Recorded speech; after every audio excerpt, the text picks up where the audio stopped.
నమస్కారం అండి. నా పేరు doctor Sunil Reddy, consultant neuro psychiatrist and sexologist at treatment range hospital KBHB Hyderabad. So ఈ హైపర్ టెన్షన్ వల్ల ఎరెక్టైల్ డిస్ఫంక్షన్ వస్తుందా, అది ఎలా ట్రీట్ చేస్తాము అని చెప్పేసి నా దగ్గరికి చాలా కేసులు వస్తుంటాయి. యూజువలీ మనకు హై బీపీ అంటే హైపర్ టెన్షన్ అంటాం కదా,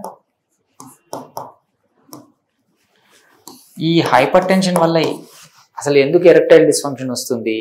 మోస్ట్లీ ఇవి హైపర్ టెన్షన్ ఏంటి అంటే 40 years పైన వాళ్ళకి ఇప్పుడు ఆ బీపీ ఆటోమేటిక్గా వాళ్ళ లైఫ్ స్టైల్ చేంజెస్ వల్ల కానివ్వండి, వాళ్ళ స్ట్రెస్ వల్ల కానివ్వండి, హైపర్ టెన్షన్ అనేది వస్తుంది. అంటే బీపీ అనేది ఎక్కువ ఉంటుంది, వాళ్ళు దానికి టాబ్లెట్స్ వాడుతున్నారు. యూజువలీ హైపర్ టెన్షన్ ఏం చేస్తుందంటే, సార్ హైపర్ టెన్షన్ అంటే బ్లడ్ బాగా ప్రసరించడం కదా, మరి ఎరెక్షన్స్ రావాలి కదా అని డౌట్స్ అడుగుతుంటారు. యూజువలీ ఈ హైపర్ టెన్షన్ వల్ల రక్తనాళాలు ఏవైతే ఉంటాయో ఈ ఎండోథీలియల్ డ్యామేజ్ అనేది జరుగుతుంది. ఈ డ్యామేజ్ తో ఏమవుతుంది అంటే మనకు ప్లాక్స్ అనేటివి ఏర్పడతాయి. ఈ ప్లాక్స్ పెద్దవయ్యి ఈ ఫ్లోని తగ్గించేస్తాయి.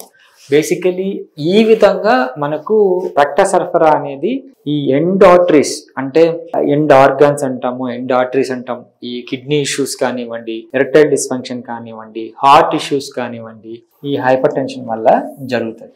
సో అందుకని ఆబ్వియస్ గా హైపర్ టెన్షన్ ని ట్రీట్ చేసుకోవాలి అండ్ ఎరెక్టైల్ డిస్ఫంక్షన్ ని మనము ఈ షాక్ వేవ్ థెరపీ ద్వారా ఈ లోపాలని సరి చేయవచ్చు.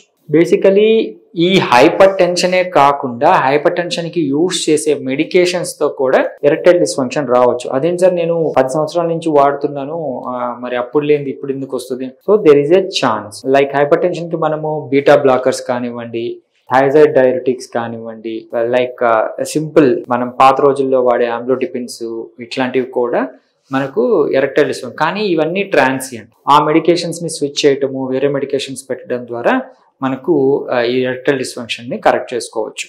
యూజువలీ అంగస్తంభన లోపాలకి హైపర్ టెన్షన్ ద్వారా వచ్చినప్పుడు కానీ, ఏ ఇతర కారణాల వల్ల వచ్చినప్పుడు కానీ, రక్త ప్రసరణ సరిగ్గా లేకపోవడం వల్ల వచ్చిన అంగస్తంభన లోపాలు కాబట్టి అంగానికి షాక్ వేవ్ థెరపీ ఇవ్వడం ద్వారా ఏం జరుగుతుందంటే అంగంలోని రక్తనాళాలు స్టిమ్యులేట్ అయ్యి నియోవాస్కులరైజేషన్ ద్వారా కొత్త రక్తనాళాలు ఏర్పడి అంగానికి రక్త ప్రసరణ ఇంప్రూవ్ అయ్యి బేసికలీ వాళ్ళ ఎరెక్టైల్ డిస్ఫంక్షన్ కరెక్ట్ చేసుకోవచ్చు. సో ఇది లో ఇంటెన్సిటీ షాక్ వేవ్ థెరపీ అంటాము. సో ఇది ఏం చేస్తుందంటే అంగంలోని కణజాలాన్ని యాక్టివేట్ చేసి రక్త ప్రసరణని ఇంప్రూవ్ చేస్తుంది. తద్వారా వాళ్ళకి సెక్షువల్ ఇంప్రూవ్మెంట్ అనేది ఉంటుంది. దీన్ని యూజ్ చేసుకోగలరు. Thank you.